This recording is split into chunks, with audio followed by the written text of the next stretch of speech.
Hello बच्चों, नमस्ते। कैसे हैं आप सब लोग? उम्मीद है शानदार, जिंदाबाद, जबरदस्त होंगे। आपकी तैयारी भी बहुत शानदार चल रही होगी, ऐसी उम्मीद करता हूं।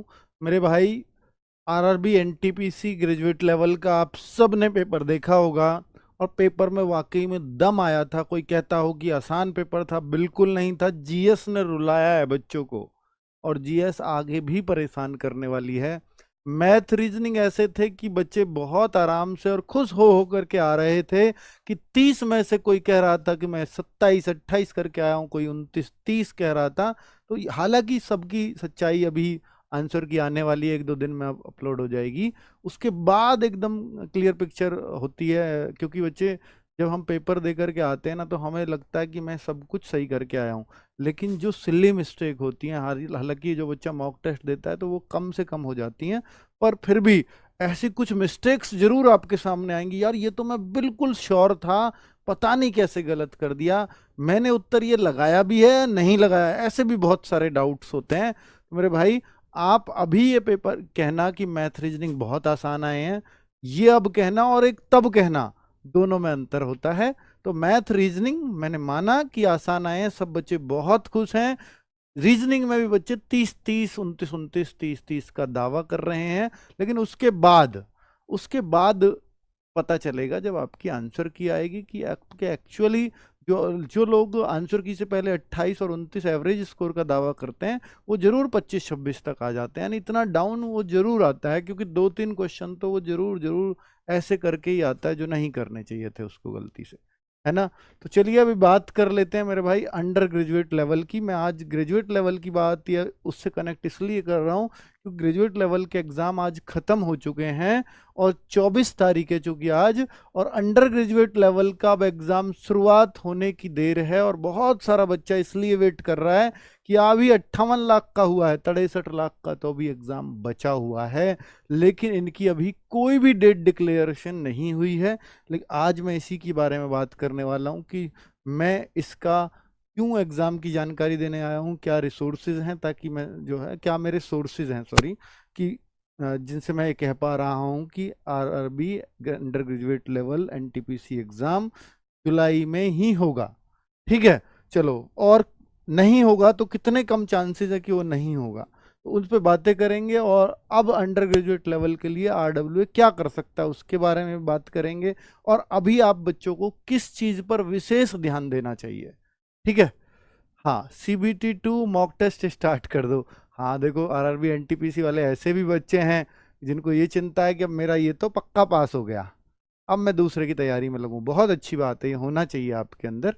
तो देखिए बच्चे, अभी कुछ क्वेश्चंस लिए हैं। पहले आपको बता दूं कि क्या आरआरबी एनटीपीसी जुलाई में ही होगा।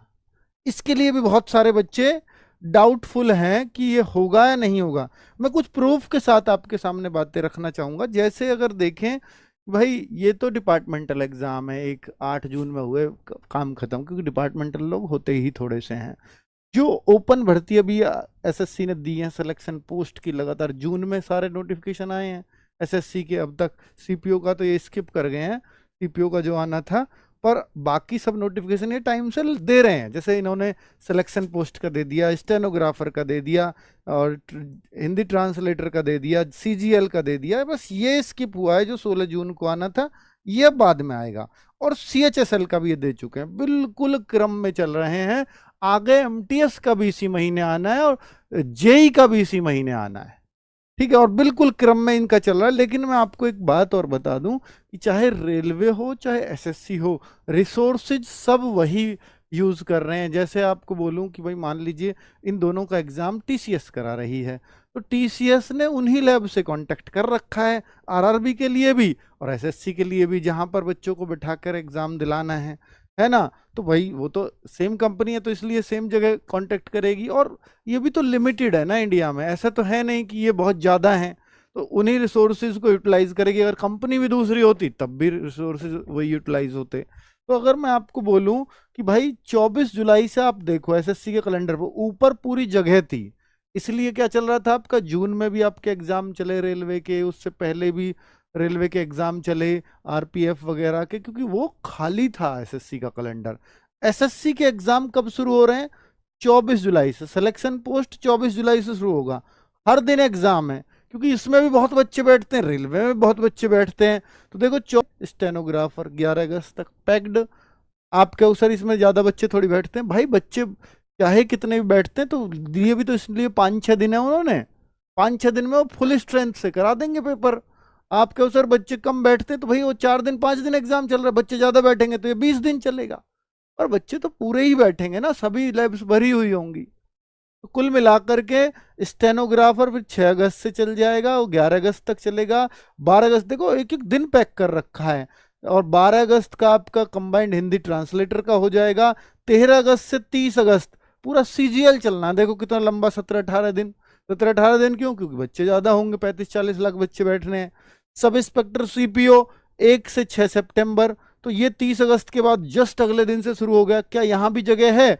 आप देखो फिर CHSL 6 सितंबर, अब यहाँ 8 सितंबर से शुरू हो गया, संडे वनडे पड़ गया होगा, तो ये 18 सितंबर तक फिर पैक्ड।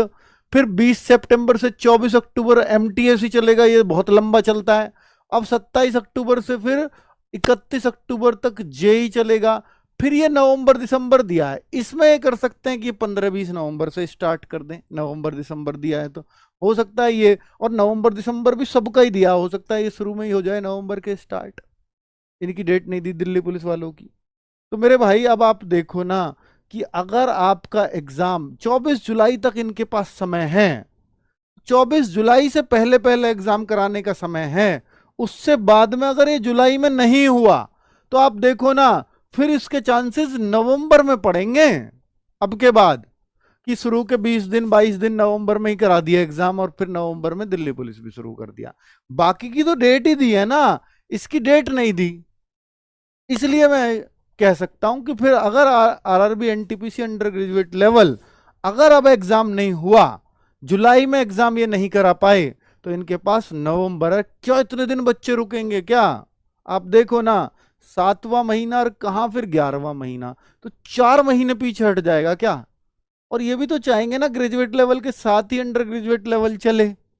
क्यों ये इतना खींचेंगे? क्योंकि आगे तो भाई इनको CBT 2 भी तो कराने हैं इनके। तो मेरे भाई इसलिए पूरा चांस ये लग रहा है कि ये जुलाई में ही करेंगे, और जुलाई में भी 23 जुलाई तक इन्हें खत्म करना होगा। और 23 जुलाई तक खत्म करना होगा तो फिर तो डेट आजकल में आ जानी ही चाहिए भाई। सोचो ना यार, वो ही एग्जाम कितने दिन चला है? 15-20 दिन तो चला है ना NTPC का।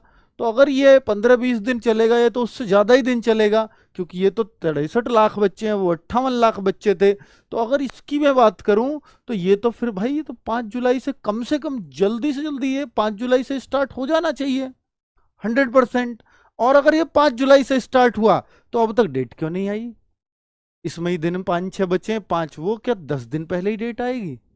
10 दिन पहले तो सिटी का स्टेटस आ जाता है। बिल्कुल बात तो सही है, बात एकदम सही है। फिर तो ये चांसेस बनते हैं कि SSC अपने एग्जाम को हटाएगी पीछे, या फिर ये बहुत थोड़ी थोड़ी संख्या में जो SSC से सेंटर्स बचेंगे उनमें कराएंगे, और फिर ये बहुत लंबे दिनों तक एग्जाम चलेगा। जुलाई में भी होगा, कुछ का अगस्त में भी होगा, फिर सितंबर में भी होगा। ऐसे क्यों चाहेगी ये? ऐसे तो नहीं चाहेंगे, इनको बहुत पेपर बनाने पड़ेंगे, बहुत नॉर्मलाइजेशन, बहुत बड़ा अंतर डाल देगा अगर ज्यादा पेपर होंगे तो ऐसे तो रेलवे भी नहीं चाहेगा कि SSC से जो बचे लैब्स उनको रेलवे ले ले और NTPC का एग्जाम करा दे। तो फिर तो वो गिने चुने लैब छटोर वाले बचेंगे। तो मेरे भाई फिर इसलिए अब तो ऐसे भी लग रहा है कि जब ये इतना ही जल्दी होना है, 5 जुलाई से ही अगर ये स्टार्ट होना है, तो फिर अब तक आ जानी चाहिए थी इसकी इंफॉर्मेशन। तो इसका मतलब चांसेस कम होते जा रहे हैं, जितना जितना लेट होता जा रहा है उतने चांसेस कम होते जा रहे हैं। ऐसा भी हो सकता है, मान लो कोई 10 जुलाई से स्टार्ट करें तो 10 से 23 तक फुल स्ट्रेंथ में करा दिया, फिर बाकी 10 दिन में थोड़ा थोड़ा थोड़ा थोड़ा ले लिया जो लैब्स बची होंगी उनसे। अब या ये भी हो सकता है कि भाई शुरू शुरू में सिलेक्शन पोस्ट का है तो ज्यादा फॉर्म नहीं आते, हो सकता है वहां कुछ आधी लैब बच जाए। तो एक मतलब बहुत सारी पॉसिबिलिटी यही लग रही है। फिर उसके बाद तो भैया जब CGL चल जाएगा फिर तो कुछ है ही नहीं ना, फिर तो फुल स्ट्रेंथ से चलेगी ना SSC। तो मतलब अभी हम थोड़ी पॉसिबिलिटी हर चीज की लेकर के चल सकते हैं, पर मेन बात है कि अब ये जुलाई में करा पाएंगे या नहीं, और अगर जुलाई में नहीं हुआ तो क्या फिर सीधा नवंबर में जाएगा, तो ऐसे भी चांसेस लग रहे हैं। ठीक है भाई। और देखो आपके उस एसएससी से क्यों जोड़ रहे हो, इसके एसएससी से जोड़ना पड़ेगा, अगर ऑफलाइन सेंटर्स होते तब भी जोड़ना पड़ता, इसलिए जोड़ना पड़ता है, स्कूल्स तो वही है ना, रिसोर्सेज तो वही है ना सभी के पास। ठीक है, तो ये बात है। तो अभी बहुत पिक्चर क्लैरिटी नहीं हो रही है, और जो आगे मेरे जो सोर्सेज हैं भाई, मुझे भी जो इंफॉर्मेशन मिली है वो ये है कि 100% जुलाई में होगा, इसलिए मैं बार बार जुलाई के लिए कह रहा हूं, पर चांसेस थोड़े कम दिखते हैं, उसका रीजन ये है।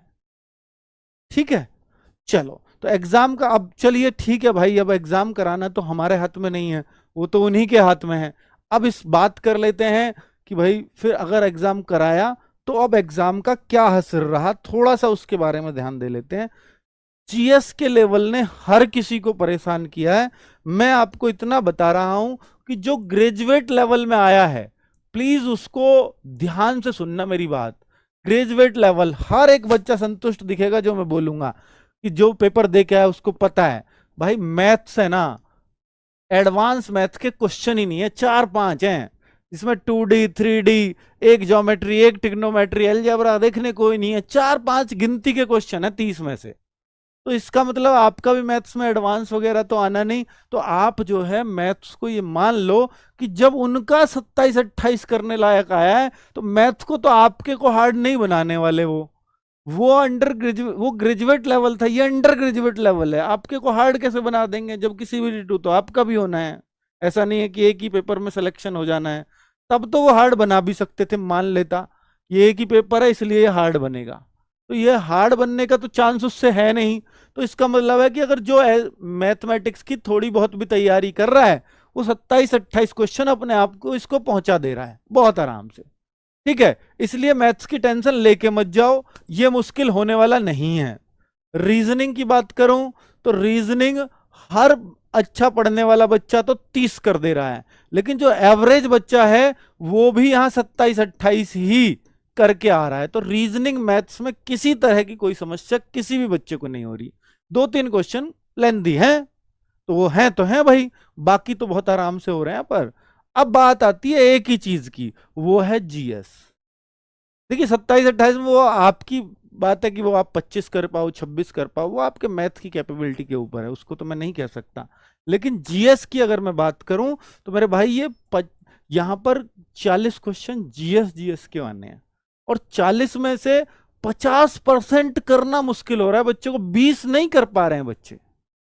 सिर्फ 15-20 के बीच में जो बच्चा कॉन्फिडेंस से कह पा रहे हैं ना, कोई 16 बता दे रहा है, कोई 17, कोई 18, यही कॉन्फिडेंसली वो कह सकता है पूरे टेस्ट के साथ इतने मेरे सही हैं।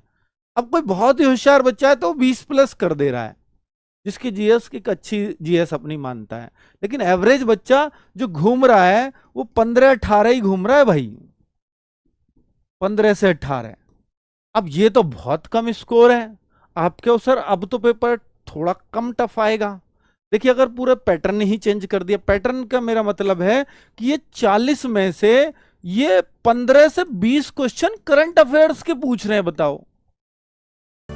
क्या आप कम से कम ब्रोकरेज पर स्टॉक मार्केट में इन्वेस्ट करना चाहते हैं? Then switch to M stock.